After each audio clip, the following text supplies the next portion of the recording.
Entre hilos, el poder de la conversación, un doble clic a los clásicos del pensamiento social. Es presentado por la Escuela de Gobierno de la Universidad Adolfo Ibáñez. Hola, ¿cómo están? ¿Cómo estás, Daniel? Hola, Francisco. Una vez más, Entre hilos, otro viernes. Y hoy vamos a conversar de quién, Daniel. No voy a poder evitar partir con un chiste. Hoy día vamos a hablar del profesor Rosa. Vamos a hablar del sociólogo alemán Hartmut Rosa. Él nació el año 1956. Es parte de la tradición de la teoría crítica a la Escuela de Frankfurt. Tenemos un episodio sobre los clásicos de los quienes iniciaron esta tradición, Adorno y Horkheimer, la dialéctica ilustración. Hicimos un capítulo sobre Habermas, que es como la segunda generación de la Escuela de Frankfurt, y Rosa sería un poco la tercera generación, no más contemporánea, de esta Escuela de Frankfurt, y nos vamos a concentrar en su libro, en uno de sus libros más recientes, que es un libro que se llama Resonancia, una sociología de las relaciones con el mundo. Entonces, de nuevo, relaciones. Yo una vez vi a Hartmut Rosa en una charla que dio en Puerto Ideas en Valparaíso, así que lo conozco.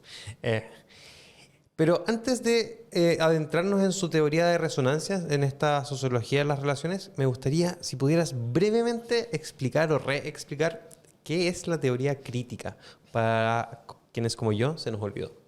La teoría crítica es una tradición de pensamiento que surge a finales de los 20, a principios de los 30, no únicamente, pero principalmente en Frankfurt, en Alemania.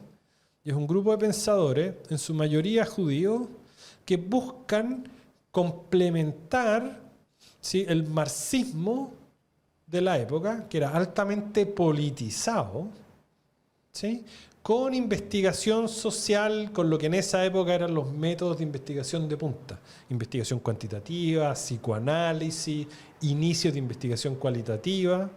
Entonces, es teoría crítica porque, por un lado, buscan mantener este objetivo de transformación política de la sociedad con mira a una sociedad más justa, pero al mismo tiempo se trata como de ir ajustando, de ir corrigiendo los excesos o las deficiencias del marxismo anterior para ponerse al día, a tono, con las ciencias sociales como más de punta de la época.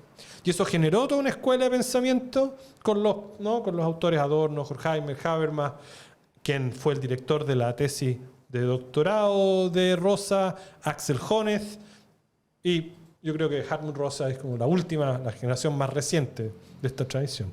¿Y en qué sentido Rosa, el profesor Rosa, es una ruptura o hay un cambio con su teoría de resonancia? Él dice algo muy bonito al inicio del libro y que yo creo que es cierto. Él dice que tradicionalmente, por razones obvias, porque viene del marxismo y porque para el marxismo el problema de las desigualdades económicas es el centro de su teoría, dice que hasta ahora, dice, hasta mi trabajo, el marxismo ha tenido una preocupación principal por el problema de la justicia, y la justicia entendía fundamentalmente como un problema de redistribución de recursos, de distribución de recursos. Uno podría decir en el caso de Habermas, por ejemplo, hay una preocupación por la justicia también, que no tiene que ver con la distribución de recursos, sino con el acceso a la discusión pública. Pero es cierto que la preocupación principal de la tradición de la teoría crítica ha sido una preocupación que uno podría decir por la emancipación y la justicia. Él dice que hay un segundo tema que debiese haber sido mucho más importante para la tradición de la teoría crítica, pero que ha estado como opacado, que es lo que en la tradición filosófica se conoce como el problema de la vida buena. Es decir, ¿cuál es el tipo de formas de vida, de prácticas, de instituciones que me van a hacer más feliz? Feliz no en el sentido de andar contento, sino que me van a producir espacio o me va a permitir espacios de realización personal más significativos. Y eso es lo que Rosa llama resonancia. Y eso es lo que Rosa llama resonancia. ¿Cuáles son o cómo comprender el tipo de relaciones con el mundo que generan vínculos, ya sean positivos o negativos, que entonces nos permitan reflexionar desde la perspectiva de la teoría crítica, ya no sobre el problema de la justicia, sino sobre el problema, si tú quieres, del sentido de la existencia?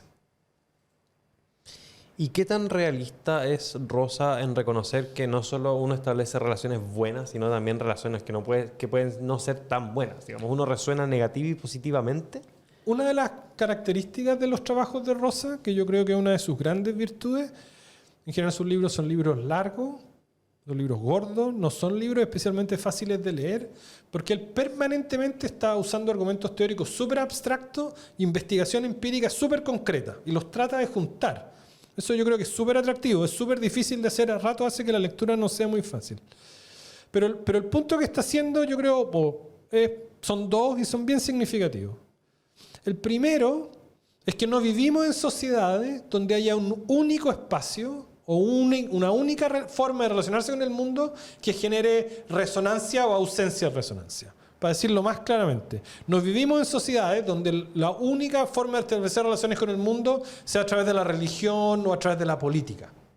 Sino que hoy día las relaciones significativas que establecemos con el mundo están en el ámbito de la intimidad, lo vimos con Iluz, están en el ámbito de la tecnología, lo vimos con Expósito, está en nuestras relaciones con nuestras mascotas, está en nuestro vínculo con el medio ambiente, está en nuestras distintas identidades, está en un ámbito, en una pluralidad de ámbitos.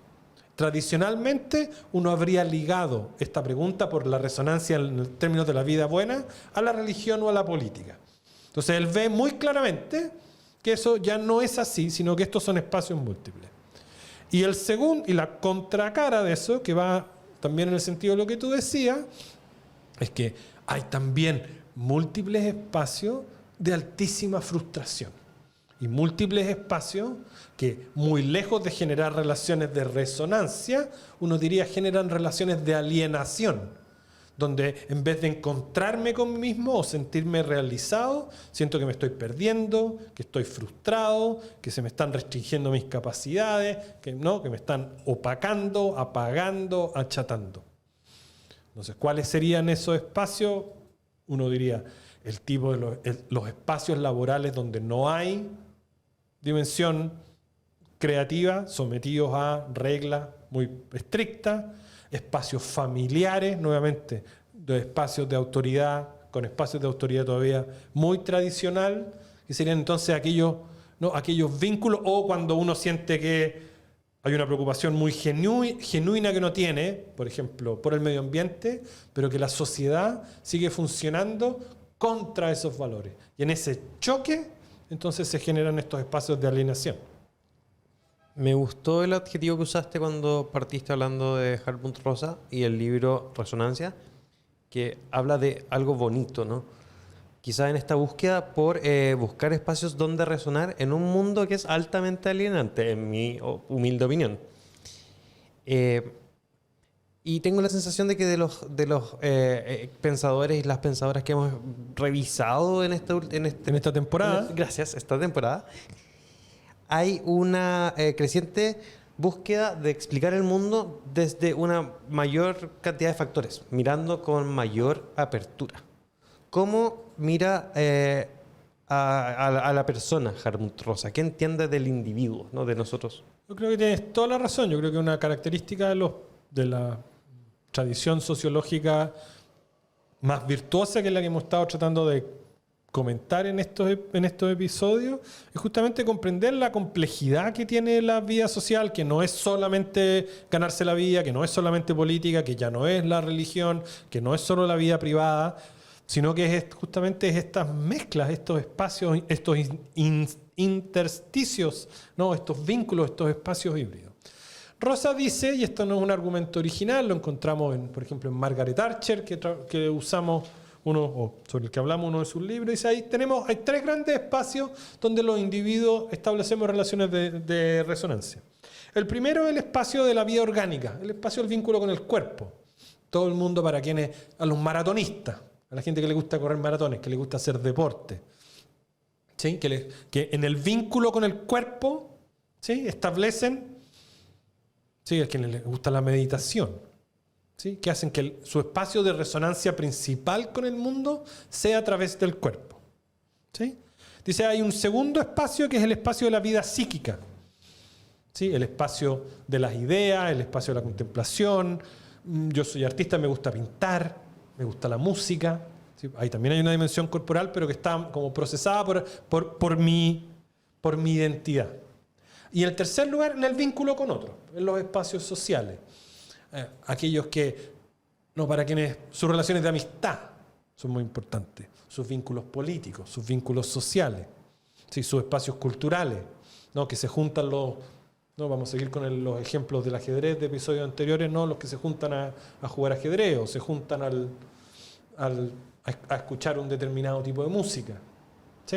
Entonces, en esos tres espacios, el espacio del cuerpo, el espacio de nuestra vida personal y el espacio del vínculo con otros, dice él, son los espacios que generan mayor posibilidad de resonancia, y siempre cuando hablamos de resonancia, también, ¿no?, el riesgo de mayores espacios o de mayores conflictos y de situaciones de alienación.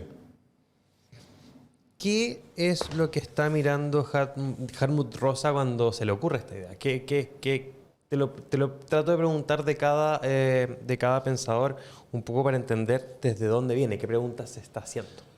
Él no hace este vínculo en el libro expresamente, pero yo lo interpretaría de la siguiente manera. Ya a contar de la década de los 60, en lo que hoy día llamaríamos las sociedades más desarrolladas, las sociedades con mayores niveles de ingresos, aparece la idea, y ahí volvemos al problema de la justicia, de que para un grupo muy significativo de la población en esas sociedades, ¿sí?, el problema de ganarse la vida y poder llegar a fin de mes no es el problema principal de su existencia, sino que por el contrario, crecientemente es la construcción de espacios de realización personal, ¿sí?, en el entendido que es gente que trabaja, pero trabaja de 9 a 5 y tiene tiempo y tiene ingresos para usar en otras cosas. En la medida en que en un país como Chile también ha aumentado el ingreso, ¿sí?, ese tipo de necesidades, las llamaban necesidades inmateriales, comienzan a crecer. Y un poco entonces lo que dice Rosa es que ¿cuál es el tipo de conflictos normativos, de conflictos éticos, de conflictos de sentido de la vida que aparecen en sociedades donde el problema de ganarse la vida, el poder llegar a fin de mes para cubrir las necesidades básicas, no desaparece completamente, pero ya no es el problema principal? Entonces dice, bueno, esos son los espacios a los que yo me acoplo, a los que yo me relaciono, ¿sí?, de manera voluntaria, y que al mismo tiempo, sobre todo viniendo en el caso de la sociedad alemana, que es una sociedad que tiene como altos niveles de asociatividad con las iglesias, en el religioso, cuando la pertenencia a las iglesias va en declive. Entonces son espacios de asociación, espacios de vínculo, espacios de autorrealización, en sociedades donde el problema de la justicia no desaparece, pero baja de intensidad, y donde la preocupación biográfica por el sentido de la vida se transforma en una cuestión, si seguimos con los argumentos de Luz, como un problema individual. Bueno, yo tengo que decidir a qué le quiero dedicar mi tiempo, cuáles son aquellas cuestiones que me hacen feliz, que me preocupan y que me parece que sean dignas de dedicarle mi tiempo. Sigamos con el ejemplo del ajedrez. Para mucha gente, dedicarle 3, 4, 5 horas a ver si la pieza tiene que mover de un casillero a otro, no solo es un acto de nerditud absoluta, sino que puede ser, ¿no?, una cuestión completamente irresponsable, pensando que vivimos en un mundo, ¿no?, con crisis climática, con crisis de migrante, con otra clase de conflictos. Y tú jugando ajedrez. Y uno jugando ajedrez. Por el contrario, para otros esos espacios de resonancia están en otro espacio. Entonces, evitar el que haya una jerarquía democratiza, si tú quieres, estas preocupaciones existenciales que en último término todos tenemos, pero al mismo tiempo permite mostrar que en la sociedad hay espacios que son más proclives a generar estas dinámicas virtuosas, otras más alienantes, y por supuesto que no todos tienen la misma capacidad, los mismos recursos para acceder a esos espacios.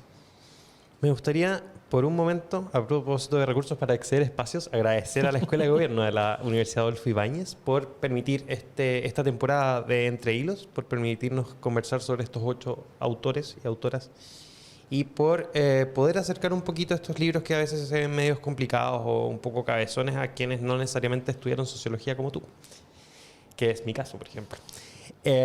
Y me gustaría volver a lo que estabas hablando a propósito de una pregunta que creo que te hice hace un par de capítulos, que es el impacto de la sociología en el mundo. Y lo estoy pensando sobre todo por el mesón de autoayuda de las librerías. Cómo uno puede ver en este mundo a veces una desesperación o una búsqueda muy intensa por bienestar en cuestiones que a veces quizás no son necesariamente una resonancia verdadera, ¿no? ¿Hay algo así como una falsa resonancia, como resonancias artificiales? Una buena pregunta. Yo creo que Rosa diría que hay un riesgo alto en esta idea de una suerte de falsa resonancia, de una resonancia alienante, para jugar como paradójicamente, al menos en dos sentidos. Primero, supone una suerte de jerarquía, de que hay una jerarquía objetiva de cosas que son más importantes que otras. Hoy día es difícil hacer ese tipo de afirmaciones porque no tenemos mucho criterio para decir, hace 150 años hubiéramos dicho, bueno, las preocupaciones religiosas son más importantes que las preocupaciones económicas o son más importantes que las preocupaciones, no sé, deportivas. Hoy día hacer esa jerarquía nos pueden parecer así, pero es más difícil. Pero en segundo lugar, porque la idea de que haya una falsa resonancia, como la idea de falsa ideología, también supone que el que hace esa observación, el que hace ese juicio, es capaz de ponerse como por encima, tiene una capacidad de ilustración superior a quien está en esa situación para decirle, eso que tú crees que es verdadero en realidad no es verdadero. Entonces, ¿quién tiene o cuáles serían esas capacidades intelectuales, morales o de lo que sea para ponerse en esa posición de superioridad? Por ese lado, uno diría, es difícil construir ese argumento. Pero uno creo también podría indicar que hay espacios, uno lo diría así, espacios como de satisfacción que no necesariamente generan resonancia en el sentido que Rosa lo expresa. Uno pensaría, por ejemplo, quienes tienen satisfacción en el consumo, pero que tienen niveles de deuda, ¿sí?, muy altos, que tienen un tipo de consumo que está fuera de las capacidades económicas que tienen. O pensaría los niveles de adicción a la droga o al alcoholismo, ¿sí?, donde uno podría en principio decir hay un espacio de resonancia, un espacio de satisfacción. Uno se junta con los amigos y se toma una cerveza, se toma dos, se toma tres, se toma cinco y se toma 12. Entonces hay un espacio de resonancia en la sociabilidad con los amigos, después tiene caña, en salir a pasarlo bien, pero si las consecuencias son, por ejemplo, alcoholismo con las consecuencias sociales, familiares, económicas, etcétera, ¿no?, de salud que eso tiene, entonces uno podría pensar en ese sentido en espacios de falsa resonancia, pero sería siempre una cuestión como difícil de navegar, porque parte como central del argumento que él hace es que estos espacios de resonancia son súper plurales y que reflejan la pluralidad del tipo de sociedad en la que vivimos. A Rosa le gusta el rock pesado, el metal y el voleibol. Entonces muchos de los ejemplos de su libro tienen que ver con sus espacios de resonancia. No, que es jugar voleibol y tocar música. Tiene una banda de profesores de sociología en su universidad. Ya. Entonces, ese tipo de cosas. No hay una jerarquía. A mí no me parece muy atractivo ese tipo de música, pero si yo le digo que a mí me gusta jugar ajedrez, imagino que no le va a parecer atractivo a él. Daniel, brevemente, dos preguntas. La primera es, para englobar quizás lo que fue o ha sido esta temporada, ¿qué hace que, por ejemplo, la teoría de Rosa sea una teoría atractiva para un sociólogo? Y si nos puedes contar qué viene hacia el futuro, qué vamos a seguir haciendo en estas temporadas de Entre Hilos. Ya, respecto de teorías como la de Rosa, yo creo que esto es algo que hemos tratado de ir como marcando en varios de los episodios de esta temporada. Yo creo que hay un vínculo o un tema muy importante con los vínculos, con las relaciones. Y cómo crecientemente la sociología durante el siglo XX ha ido haciendo énfasis en que nuestra existencia en sociedad es una existencia altamente, que depende, que existe, que se constituye, que se conforma a través de vínculos. Vínculos lo vimos con Latour, con toda clase de humanos y no humanos, actantes, lo vimos con Espósito con tecnología, lo vimos con Moss en la circulación de bienes, lo vemos ahora en vínculos, con distintos espacios sociales. Y este es el 8º capítulo de esta temporada, que tratamos de ver pensadores que vienen del mundo de la sociología. Y a contar de la próxima semana vamos a cambiar de switch y vamos a pasar al tema de la relación entre filosofía y política. Vamos nuevamente a viajar durante el siglo XX. Vamos a partir con Lukács y con George Lukács, un pensador húngaro marxista, y vamos a terminar con pensadoras, con filósofas del presente, gente como Martha Nussbaum. Pero vamos a cambiar un poco estas preocupaciones más sociológicas de tratar de describir las relaciones, las interacciones, los vínculos en el mundo contemporáneo, y nos vamos a mover al problema de cómo las ideas de la filosofía, ¿no?, tienen siempre una relación súper cercana, súper incestuosa, súper difícil, súper compleja con el mundo de la política. Bien, con esa invitación entonces cerramos este capítulo de esta temporada de Entre Hilos. No quiero irme antes de agradecer a Carla Infanta Gabor por sus hermosas ilustraciones de cada pensador que hemos conversado en este podcast, y también agradecerte a ti, Daniel, por la claridad de siempre, y a la Universidad Adolfo Ibáñez por el auspicio. Gracias, nos vemos. Chao. Entre Hilos, el poder de la conversación. Un doble clic a los clásicos del pensamiento social. Fue presentado por la Escuela de Gobierno de la Universidad Adolfo Ibáñez.